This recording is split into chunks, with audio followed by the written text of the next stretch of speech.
Ahora, como presentación, para mí era importante entrar en mérito a esta forma de enfrentar las cosas, sobre todo espirituales y de sabiduría, porque va a ser el centro del corazón de lo que voy a compartir con ustedes en el resto de los videos. Muy poco me gusta hablar de mí, pero prefiero que me conozcan por lo que entrego. Los videos de Chin, los que me conocen en el camino no crístico. Pero mi productora y directora de video me dice que es importante que yo dé a conocer parte de mí. Hay un librito que se llama El Andariego, que si a ustedes les interesa yo se los puedo entregar, donde hablo parte de mi vida. A ver, mi vida, tengo 65 años cumplidos, estoy viviendo mis 66 años. Y también eso me hace y me empuja a hacer estos videos, como hacer los libros, porque entre otras cosas estoy preparando por lo menos un libro ya, y posiblemente dos de aquí a un tiempito. Tienen la intención sana de compartir, de que en la vida de una persona, lo que uno aprende, lo que uno ha logrado aferrar, comprender y practicar, sea colectivo, sea útil para otros. Es una manera de ser hermanos, es una manera de ser solidarios, es una manera de construir juntos, es una manera de ser cuerpo, porque al final de cuentas eso somos. Y en particular, yo puedo decir que mi vida, yo nací en el año 53, se divide en una primera etapa hasta el año 68. ¿Por qué? En el año 68 yo estaba cumpliendo mis 15 años. Hasta los 12 años hay una etapa de mi infancia no fácil. No digo que dramática, no, pero no fácil.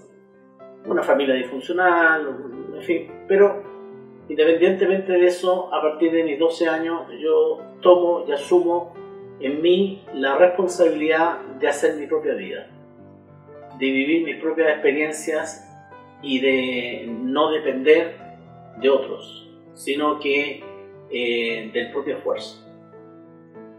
Esta decisión a mis 12 años tiene algunos antecedentes, un largo tiempo en el hospital y otras vivencias de orden extrañas, tipo sueños corrientes, permanentes, constantes, experiencias desde niño de desdoblamiento y todo ese tipo de cosas. Pero a los 12 años yo decido cómo tomar el sartén por el mango. A mis 15 años, en el año 68, yo ingreso a la Juventud Comunista e inicio mi vida política. Y comienzo a vivir con una familia que prácticamente será muy importante por varios años posteriormente, de apellido Maturana. Y de hecho yo tomo el apellido de ellos para hacer mis libros en Italia, que son libros de poemas y de cuentos, y tomo el apellido de ellos. Desde el año 68 hasta el año 88 me dediqué a la política, pero a la militancia política. Pero esto no fue mientras la humanidad estaba en otra, sino que fue porque la humanidad estaba en eso. En mi país estaban sucediendo muchísimas cosas. El año 68 fue uno de los años socialmente más activos en el planeta. El mayo del 68, el Cordobazo, la masacre en las plazas de México, los grandes movimientos estudiantiles, las reformas universitarias, en una efervescencia, el Che Guevara, la Revolución Cubana, etc. Es decir, existía la Guerra Fría, hacía pocos años, en el 60 y tanto, 63, 61, estuvimos a punto de una guerra nuclear, acá en América, con Cuba, Rusia, Estados Unidos, y nosotros en parte somos hijos de todo eso. Y se empieza a generar, luego está el gobierno de Eduardo Frei, que es un gobierno reformista, que hace la reforma agraria, la primera reforma educacional, y en donde prácticamente todas esas reformas causaron una agudización de conciencia política en el país. Surge la posibilidad de un gobierno de izquierda con Salvador Allende, y toda esa realidad, siendo yo muy niño todavía, no me es ajena, porque no es ajena a nadie. En mi familia todo el mundo hablaba de política. Mi padre era de izquierda, mis tíos eran de buena cristianos, mis amigos eran o comunistas o del MIR, incluso en las iglesias los curas eran revolucionarios. Entonces no había por dónde. Estábamos en medio de una generación explosiva, y no solamente a nivel nacional, sino que a nivel general. Se acentuaban las luchas internas de China, Mao Zedong, en fin.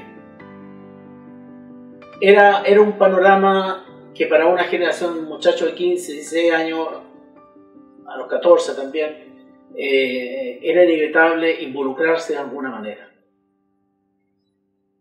La actividad política para mí no, en esos años, hoy día quizás tú adhieres por internet y te dicen militante y vas a una manifestación. En esos años participar en política significaba estudiar. Yo asistía a muchísimas escuelas de cuadro, que se llamaban, para estudiar economía, filosofía, ciencias políticas, el marxismo, leer a Lenin, a Mao Zedong. Es decir, nosotros éramos jóvenes que hablábamos de política desde una ideología muy bien formada. Y también nuestros contrincantes, los jóvenes demócratas cristianos. Me acuerdo yo de un joven llamado Junque, que hoy día creo que es embajador, y los jóvenes de la derecha también. Alamán en ese tiempo era un joven. Por lo tanto, el nivel de discusión, de formación, de argumentación era muy alto. En Chile se leía mucho, había mucha cultura, había mucho arte, mucha música, mucho teatro, murales, pintura, todo era popular. Es decir, se hacían exposiciones importantes en poblaciones como José María Caro.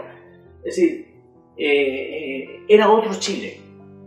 Y ese otro Chile te exigía un nivel que no podía ser ligero, o lo que hoy día podría ser banal o superficial. Eso no era permitido. Había un Chile superficial, música libre, todas esas cosas, ¿verdad? Pero en general había una vertiente muy fuerte que lleva al gobierno de la Unidad Popular con todo lo que sucedió ahí. Yo me salgo de la Juventud Comunista en junio del 71 y en julio del 71 ingreso al MIR. Y en esa organización me sorprende el golpe de Estado. En tanto yo, participando activamente en todo ese proceso más social, permanente, porque eso significaba estar en fábricas, en tomas de terrenos, en participar en actividades. No era un tema de una simple protesta o una marcha, no, era una participación de 24 horas muchas veces. En esa condición yo mantenía una vida espiritual mía propia, que no comentaba, pero que algunos conocían, y que yo meditaba con una escuela budista que en esos tiempos estaba en la calle Manuel Montt, en un lugar donde creo que ahora hay un edificio. Y yo mantenía esa práctica porque esa práctica me da un centro, me da una forma de no fanatizarme, de estar bien conmigo mismo. Para mí era una práctica para mí.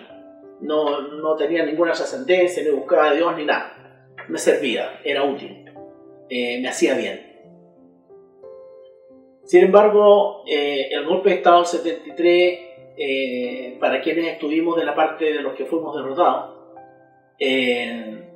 fue muy doloroso, no tanto por la derrota política que era cantada, porque ese experimento no tenía cabeza ni pie, pero el cómo terminó y la innecesaria violencia posterior nos dejó a todos muy impactados. Sobre todo porque en esta vida muy intensa de 5 o 6 años, todos mis amigos desaparecieron, murieron, y los pocos nos encontramos en el exilio. Y eso marca a un joven de 20 años. Yo salí de 20 años de este país saltando el muro de la embajada italiana y llegando a Italia a cumplir mis 21 años.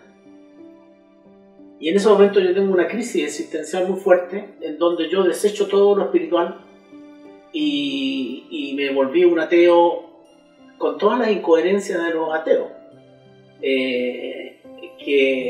Yo creo que el verdadero ateo es el que ni siquiera se preocupa de Dios.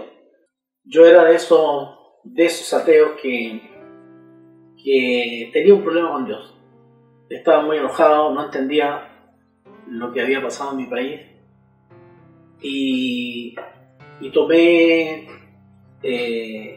una intención muy clara: volver a mi país a tratar de cambiar las cosas como estaban y a combatir lo que yo creía era una injusticia.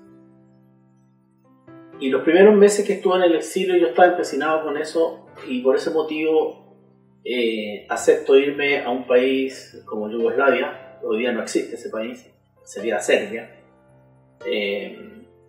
Me voy a Yugoslavia para hacer un curso militar. Estuve 10 meses en Yugoslavia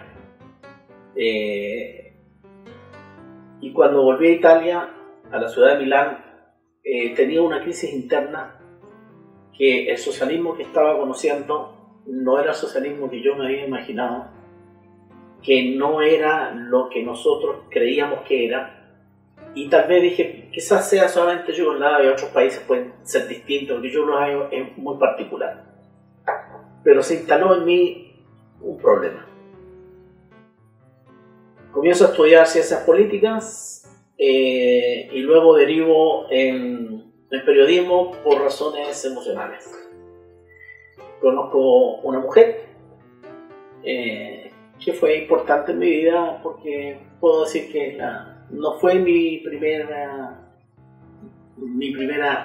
mujer importante, porque ya en Chile yo a mis 15 años había comenzado a tener una novia acá en Chile, con la cual tuve mellizos, hijos, cuando yo tenía 17 años. Ambos nacieron con un problema en la sangre y murieron a las pocas horas de nacer. Hecho que me dejó con mucho dolor por muchos años, no por muchísimos años. Luego conocí a esta mujer colombiana, ambos de 21 o 22 años, jóvenes los dos, y me fui a Florencia.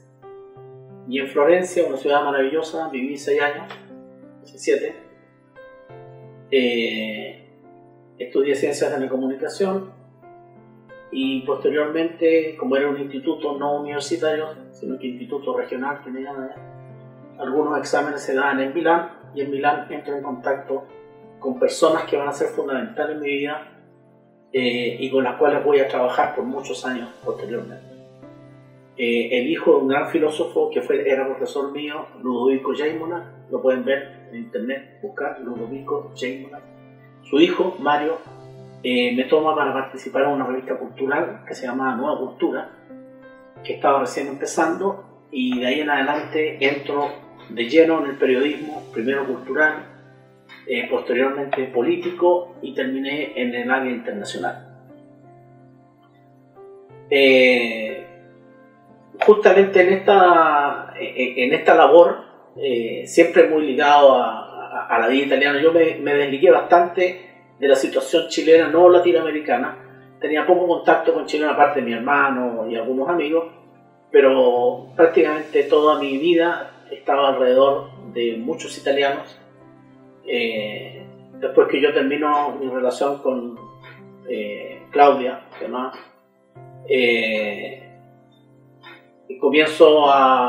me voy a Roma, y desde Roma comienzo mi reacercamiento a Chile, gradualmente a reinteresarme en Chile. En el intertanto, en el año 77, a raíz de un trabajo que había que hacer con respecto a una rebelión que se estaba dando en el Tíbet, finalmente termino en Nepal y estuve 9 meses y medio en una abadía en calidad de monje, con toda la locura que eso despertó en mis compañeros y colegas de trabajo. Obviamente que perdí todo, perdí casa, perdí todo, pero fue una de las experiencias más importantes de mi vida. Saliendo de ahí, posteriormente al inicio del año 80, me voy a Suiza y cae en mis manos a finales del año 79 un documento del Partido Comunista Chileno, en donde decían, en un documento interno que muestra un miembro del Partido Comunista, donde estaban preparando los batallones de revolucionarios armados para combatir a la dictadura. Y yo obviamente quise hacer parte de eso y reingreso al Partido Comunista, y en el año 80 me voy a Ginebra, donde mi contacto era Alejandra Lastra, la entonces esposa de Patricio Mans, y ella prácticamente me reconecta al partido. El partido me toma. Estuve algunos meses en Alemania Oriental, y en el año 83, en tanto hice mi vida en esos años, y mi vida fue tener un local de salsa, ya en esos años, en donde además era un centro de actividad política de la diplomacia de los nicaragüenses y de los cubanos, en Ginebra. Jugamos ahí un poquito los espías. Y en el año 83 reingreso a Chile. El 83 reingreso a Chile y me integro a la Sociedad de Escritores. Formamos el colectivo de escritores jóvenes, participaba en actividades de arte, republico algunos libros, algunos textos acá, copiados, en fin, publicaciones en Fortín Mapocho, hay una revista que se llama La Bicicleta, en fin. A finales del 84 ingreso al Frente Patriótico Manuel Rodríguez, y estaré ahí hasta marzo del 88. Ustedes dirán, eso significa toda una contradicción. No, porque era lo que yo siempre me había propuesto desde que salí de Chile. Para mí era una cuenta pendiente, era como un karma que tenía que quemar. No hablaré acá de cómo fueron esos años de clandestinidad y de lucha frontal cuando uno está en una organización de esas características. Lo que sí puedo decir es que finalmente la experiencia final, el resultado final, importante fue que hoy día estamos en democracia, pero en el año final del 87 se presentan grandes problemas, y en donde yo comienzo a tener serias dificultades para seguir, porque en definitiva yo ya venía con una crisis, porque después de Yugoslavia estuve en Rumania, en Checoslovaquia, en Bulgaria, en Alemania del Este, tuve un paso por Cuba también, y definitivamente yo ya no quería eso para mi país. O sea, yo ya tenía una crisis profunda con el socialismo. Cuando viene la perestroika lo consideré una bendición, ¿no? Entonces ya había un quiebre muy fuerte, y que claro, el 87, 88 ese quiebre se manifiesta. Mis posturas políticas me distanciaron enormemente, tanto del Partido Comunista como de la dirección del Frente, y quedo prácticamente solo. y paso por todo lo que fue final del 87, todo el 88 y el año 89, para mí fueron los años más oscuros de mi vida. Lo único que alegró y que fue una compensación fue que esos años también crié un niño que lo tomé a los 10 meses y lo crié en situaciones muy complicadas, muy difíciles de clandestinidad, salir con él clandestinamente, llegar a Suiza sin papeles, en fin, no fue fácil, pero fue un niño con el cual creamos una relación muy fuerte hasta que él cumplió casi 6 años y que después de muchos años lo he venido a encontrar ya grande y fue como una luz en medio de un tiempo muy oscuro. Estaba muy confundido, estaba muy en crisis y no tenía por dónde ir. Retomé el periodismo, estuve en servicio como corresponsal de guerra, me hice cargo de la corresponsalía en Buenos Aires de América Latina, iba a todos los lugares más densos de América Latina donde hubieran conflictos, ahí estaba yo, hasta que en el año 90 toco un timbre en Montevideo de una casa que nunca supe por qué estaba tocando ese timbre. Aparece un japonés que no sabía hablar español, me entrega un librito del budismo. En la tarde estábamos meditando juntos. A las 2 semanas yo estaba en una abadía en Maldonado, en una casa en Maldonado, y posteriormente en la zona de Iguazú, en Paraguay, y ahí estuve casi 9 meses. Y eso significó un cambio y una ruptura total con mi vida anterior. Es decir, hasta el 88, del 68 hasta el 88 es una etapa. Después de 2 años y medio de oscuridad, abismo y de enfrentar mis demonios, que fue una etapa muy difícil, nuevamente aparece el budismo rescatándome sin que yo lo pida. Y yo saliendo de esa experiencia con los budistas japoneses, el año 90, mi propósito era volver a Chile a encontrar un lugar que se me aparecía constantemente en las meditaciones. Por lo tanto, yo llego a Chile en abril del 91. A partir de esa fecha, del año 91, hasta hoy, mi vida es otra. Yo entro, como se puede decir, a caballo de dos experiencias en donde aplico los elementos de lograr la verdad como planteábamos al inicio. Uno es la sabiduría del I Ching.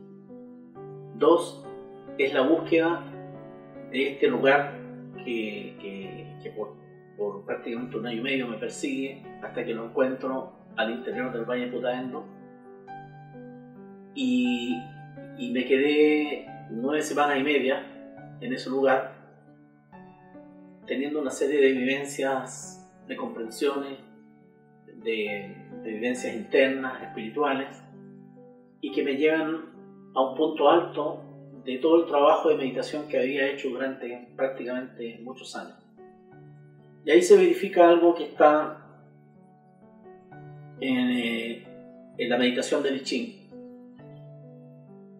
La Flor de Oro dice que cuando tú echas a andar la luz dentro de ti, la luz va a circular dentro de ti, incluso muchas veces sin que tú lo sepas.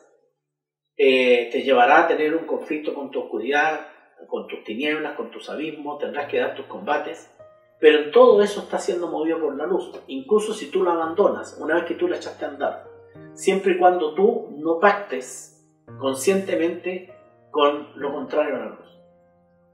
Por lo tanto, tarde o temprano, la luz que comenzó a moverse, por eso se llama el movimiento de la luz, te va a llevar a procesos que están más o menos catalogados por los santos y sabios en la meditación de la Flor de Oro. Y yo creo haberlos pasado todos, y de hecho los pasé todos. No porque me lo propusiera, no estoy en el método y ahora paso a esta etapa, sino que simplemente lo viví y luego supe que lo había vivido. Y hay una parte en Los secretos de la flor de oro que dice que finalmente uno tiene un encuentro con su Señor. Esa es la parte que si ustedes leen El secreto de la flor de oro, cuando el maestro chino dice que el encuentro con el Señor es el punto más alto de la circulación de la luz. En el China aparece con una línea que dice de que el sabio asciende al cielo y luego desciende nuevamente para cuidar de los hombres, o para guiar a los hombres, o para compartir con los hombres. Y yo tuve un encuentro con mi Señor, pero ese encuentro con tu Señor no es algo que tú puedas predisponer o disponer. Entonces yo quiero un encuentro con Confucio, no, yo quiero un encuentro con Lao Tse, no, yo con el Arcángel Miguel. No lo eliges tú. Es algo para lo cual tú ya estás preparado, como dice Li Chin, de acuerdo a tu índole o de acuerdo a una información que tú ya tienes y que has ido descubriendo en tu camino espiritual. Porque el camino espiritual no es el camino religioso. El camino espiritual es la vida espiritual, y en donde tú toda tu vida la enfocas desde lo trascendente, desde lo importante, desde el espíritu, en la búsqueda de las grandes respuestas a través de lo macro. Ese es el camino espiritual. Y eso es un camino de vida.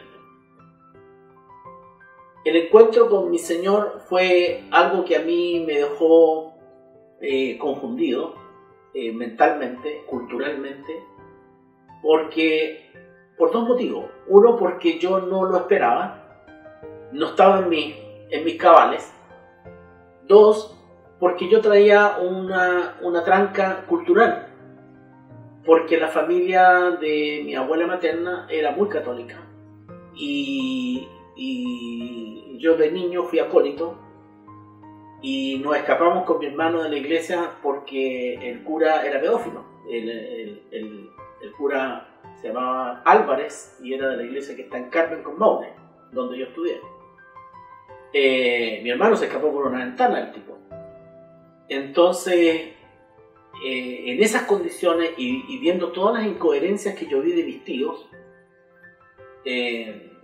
y viendo también todo lo que conocí de niño, y posteriormente uno de los trabajos que yo hago bajo la dirección de Eugenio Scalfari, que es un gran periodista italiano, hoy día ya un hombre de 90 y tantos años, en una comisión para indagar, no yo que era el neófito, era el más chico de todos, era el que llevaba los papeles, pero en esa comisión, que habían 2 o 3 grandes periodistas viejos, que eran los que mandaban, era la investigación sobre la muerte de Juan Pablo I, y que salió un libro sobre eso, y eso me llevó a entender, se nos obligó a estudiar la historia del Vaticano para entender dónde estábamos metidos, y tuvimos acceso a algunos archivos vaticanos por la indagación que estábamos haciendo de los contactos que tenía Scalfari. Y con eso terminé de convencerme que eso no era lo mío. Entonces, la asociación cultural que yo hacía de Cristo con la religión católica era muy fuerte.